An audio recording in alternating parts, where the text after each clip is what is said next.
Hello everyone, welcome back to Iron Destiny Props. Today we have Luke Skywalker's hero hilt from A New Hope, the first Graflex lightsaber of them all. This hilt was commissioned to me by Tifosi, and was my first opportunity to assemble an ultra-screen accurate version according to the new knowledge shared on the RPF about the hero prop. Thanks to several new photos and information, we now pretty much know all the facets of the original, and I did my best to replicate them on this one. This is an ink Patent Graflex. I converted into a Folmer format. The only tells are the ink patent bottom stamping and the less shiny ink finish. When this unit arrived to me, this one bunny ear was pretty severely bent inwards, but with a little work, I was able to re-straighten it back to the original shape. I'd like to thank Jerry, aka Trooper, on the RPF, for the sale of these smooth Folmer pins, and Thomas, aka THD 9791, for this great condition Folmer glass eye. I'd also like to thank Dustin Colgrove for this vintage Exactra bubble strip. This is the variant that tends to be more rare, with the completely round bubbles, as opposed to the more common version like this that have flat sides on each of the bubbles, as you can see. And I believe this is the strip Roy at WannaWanga based his replica on. Here's his for comparison. As you can see, it's an excellent likeness in the shape of the bubbles and the slightly pebbled flat surface. Originally, I had wanted to install it, as seems to be the case on the original hilt, with it gripped between the clamp rails, but due to it being slightly wider than the more common strip, it was causing the clamp to be way too loose, so I had to mill off the 2 feet on the bottom and fit it under the rails like WannaWanga's. And I had thought about beveling these edges like the one on the Elstree hilt, but I didn't want to risk it since this is a vintage part and these are not cheap. Here we have the distinctive raised lever along with the missing square washer, which allows the screw pin to protrude on the opposite side.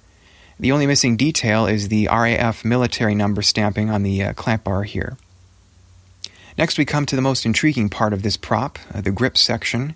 As many of you know, Roy did a perspective match comparison with a 3D modeled Graflex positioned over the photos of the original hilt, and this helped him discover the specific lengths of each of the grips, as well as their exact installed position on the hilt. As you can see, some grips are shorter and others longer, and they're positioned with unequal spaces between them. So Roy's research allowed me to cut them to the correct lengths and install them in the proper locations, but I decided to go a step further, and I did some considerable Photoshop forensic analysis of the reference photos to figure out the exact type of cuts on each of the grip ends. As you can see, every grip has a different type of cut angle. Some are a straight chisel cut, some steep, some shallow, and others are a rounded angle. In addition, I can confirm, based on my research, that the width of the grips used on the original hilt are almost a 1-to-1 exact match to the width of the WannaWanga grips, so these would be the more accurate choice to use for this build, in my humble opinion.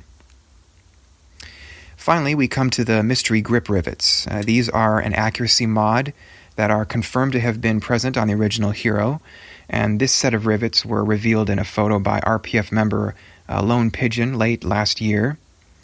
They were a significant discovery because they confirm the hero hilt in the film is the same hilt in the promo pics and publicity photos.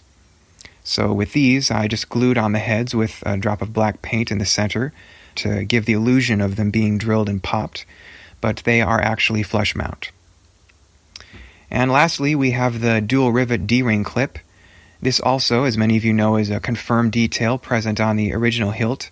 However, it has not been publicly confirmed yet with definitive photo evidence due to the original owner's disconsent to its release.